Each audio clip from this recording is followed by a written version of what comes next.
Hi everyone, it's Fitz with this special edition of Deep Purple. Deep Purple is the longer version of the daily delivery. We take a deeper dive on topics in Deep Purple and examine them closely, and it takes a little time. But today it's actually an interview. On Thursday, Zac Carlson and myself from Go PowerCat drove over to Lawrence, through a monsoon basically, to speak with Kansas Athletic Director Travis Goff. And I appreciate Mr. Goff's time very much as he answered some questions about the ongoing construction of the Memorial Stadium project, part of the Gateway project. And I just want to point this out. I have always viewed these as two separate projects that are kind of connected for budgetary purposes. I've never been real comfortable with that. It just seems odd to have a campus project like the Gateway and the football stadium, seemingly completely separate entities, but Travis Goff made some really good points on how they are connected, and you'll understand that better. If you've actually been following along and listening to the videos I've done, my concern this entire time has been the use of taxpayer funds, whether or not they're from the state of Kansas general fund or somewhere else. In this case, federal dollars passed down to the states, who then actually dispense the money. And almost every campus got some of those funds from the state of Kansas. Kansas was the only one to do a project that also included athletics. But I still believe these are two different projects. They are simply connected by a convention center that will connect to the north end zone of Memorial Stadium. This is a massive project. It's at $450 million to do 2/3 of the stadium. And as we know, these economic times don't make it real easy in terms of how much it costs for materials and sometimes for things such as electrical work. Prices have skyrocketed, but Travis Goff says it's going to get done. It's got to get done by the start of 2025. And after driving by the project, oh baby, it's going to be a long time. But if they get this done, and I think once they start going vertical, it'll really take shape. But right now, there's just a little bit of steel and a lot of work to do. And Thursday didn't help with that massive rainstorm. So let's get to the conversation. I know a lot of you were hoping this would be heated instead of two adults having a conversation, but that's exactly what it is. And at the end, I'll kind of wrap things up. But here's about 12 minutes of Travis Goff on the Memorial Stadium project, the Gateway project, and everything going on. I love the Gateway project. I've always said that.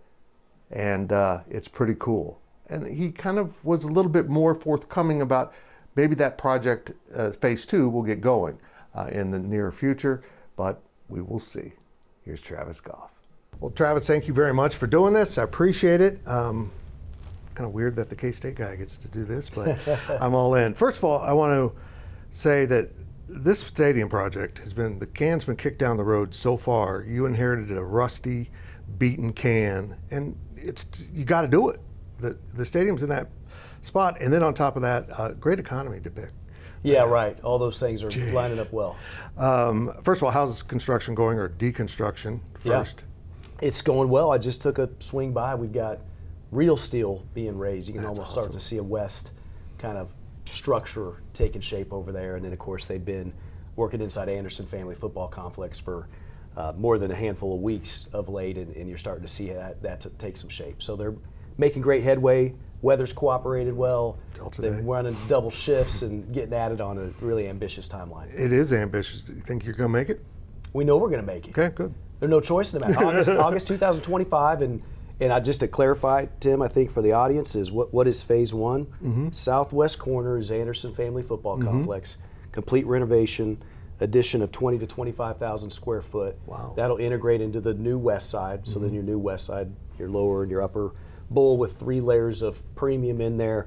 Take the turn to a new north seating bowl, of course, a couple different club spaces in the northwest and in the due north, and then conference center is phase 1 included on the northern edge of the north bowl, and then where it intersects with the existing east side, that's phase 1. So that's the $450 million, what we would certainly call Herculean project and task and opportunity. All of that will be operational in the fall of 2025. Okay, so one of the points of confusion was me using the wrong lingo, which which is not surprising. But I consider the gateway portion, the actual gateway, and that over there. So that's phase 2. So again, we're defining it all as the gateway district, right? So gateway district as defined by us in terms of economic driver, in terms of the magnitude of the complex or the district, is the stadium, is the conference center, the phase 1 elements, the mixed use development, what you had been calling more of that gateway east and northeast, conceivably, is a future phase. And there's 2 elements of what phase 2 will be, right? Number 1, we got to have a new east side of the stadium. We got to complete the full vision of what the stadium elements are, right? East side is not included in phase 1 as it stands. Second primary component, of course, of future phase of phase 2, mixed use development. So that's the developer community. We're in, I'd call it kind of the final stages of interviewing developer candidates. So we'll partner with a developer, we'll work with the community, we'll align on what's in the realm of possibility, what has financial viability, of course, and we will then attack east side in the mixed use development to complete the entirety of the gateway district. And I saw it at speaking engagement, that's what brought this back up, that money doesn't exist now. You got to kind of start over. Twofold. 450 is our current magnitude of what we're tackling. We've got not just a plan, but we have a funding path toward the 450. East side of the stadium part, we don't have funding because we have not launched into that piece. We're finishing out obviously phase 1. And then again, the developer-driven elements are in some ways privately funded, right? All those different aspects of what developer-led means. And then we haven't selected that developer, so then we haven't secured funding for the mixed use aspect. That'll come in the months ahead. Okay, so my only objection, this is what this whole thing's about, is taxpayer dollars. And granted, I know this grant was federal money given to the state. Is that going into the stadium portion right now? So you've got it right. I think you've delineated effectively state funds, ARPA, which is this COVID economic relief, federally distributed dollars, right? So your point is these were federal dollars, ARPA post-COVID to drive economic stimulus in the states. Those are passed to the states. Those federal dollars passed to the states. The states had their mechanism for how to direct or provide access or applications, all under this notion of economic stimulus in a post-COVID environment, right? Making sense. So that's where the flow of dollars comes from, is from these ARPA funds to the state of Kansas. State of Kansas then, of course, created through Commerce this grant proposal, which K-State's a great beneficiary of, Wichita State's all of them a great beneficiary of. The grant specifically, Tim, called for economic impact through a variety of opportunities, one of which was, I think, specifically articulated, can we help drive enrollment, right? That was an aspect that they listed in that grant process. We submitted this project.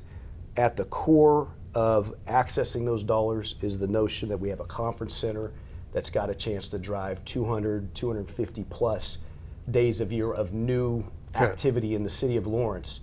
And I also want to emphasize, Tim, there is certainly a Kansas football benefit when you think about this stadium, of course, and the efforts we're taking to tackle that. There's a City of Lawrence benefit, there's a broader institutional benefit, but importantly, there's a state of Kansas benefit. And I think whether you're KU, you're Wichita State, you're K-State, or whomever you might be, I think we're all rooting for this state, and we're all rooting for ways to drive economic stimulus, and we're rooting for ways to bring people to our state. We're not a fast-growing state, as all of us understand. And I think one of the ways in which we see this gateway demonstrating that impact, it will be the entry point into KU, drive prospective students up to the Welcome Center. We're about 41% out of state, and we pulled numbers in the last handful of months. 30% of those out-of-state students who graduate stay in the state of Kansas. I saw that stat. That's amazing. Again, in all of those mechanisms, we really are excited about the ways in which this will drive economic impact for the state. Have you broken out how much the conference center is of that $450 million?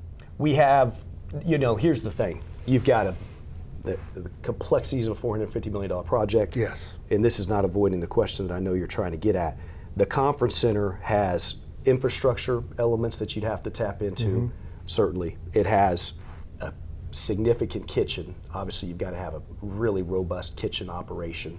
And then it is a massive conference center. I mean, 500,000 square feet that activates on this site.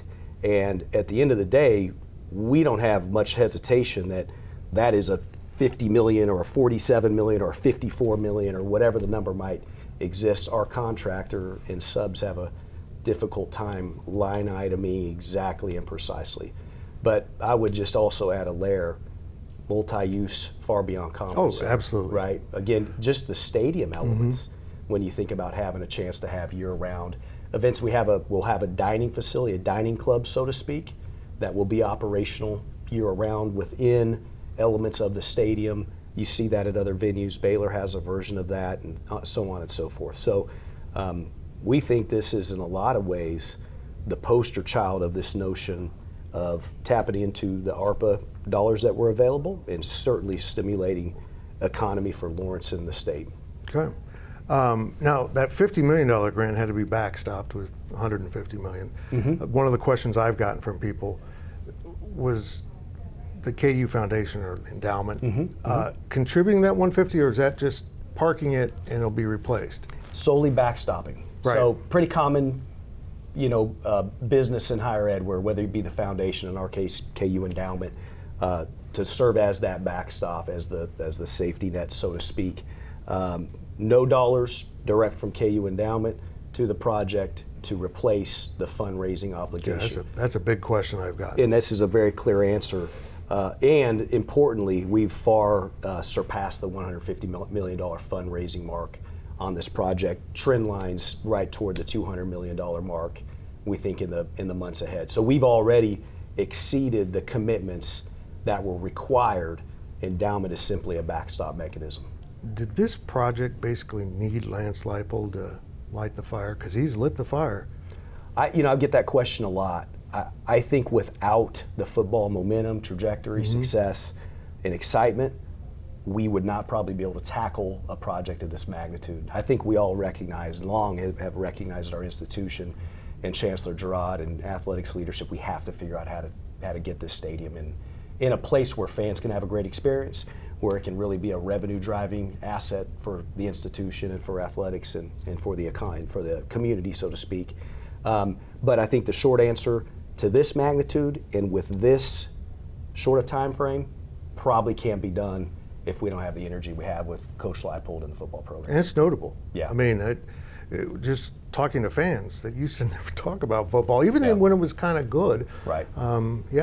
They're fired up. Right. He reminds me so much of Bill Snyder. It's amazing. Yeah, I think, and in fact, you see the whether you call it camaraderie or the alignment or the ways in which Coach Kleiman and Coach Leipold see things. I think our state is fortunate to have two viable football programs, one that's long been viable and one that's demonstrating it's right there and on its way. That brings me to a different topic, and I know our time's short here, but is the Big 12 in a position right now where the other two conferences might come to shop for coaches and transfer portal and just, I mean, honestly, our budgets are going to be less because the medium. Yeah. Another great question. I mean, it applies to coaches and compensation and salaries, but I think maybe the bigger concern would be access. And when you think about whether it be CFP access and the plan that they have in place and where those trend lines are going in terms of determining the final access points, something that matters to all of us. Budgets are continually separating to a certain extent. The NIL dynamics, I think, our places are demonstrating competitiveness in that space. So I think the short answer is, as we look in the more immediate, I think at KU, we feel strongly we can compete, we can retain our best student athletes, we can retain our best coaches. We've demonstrated that thus far.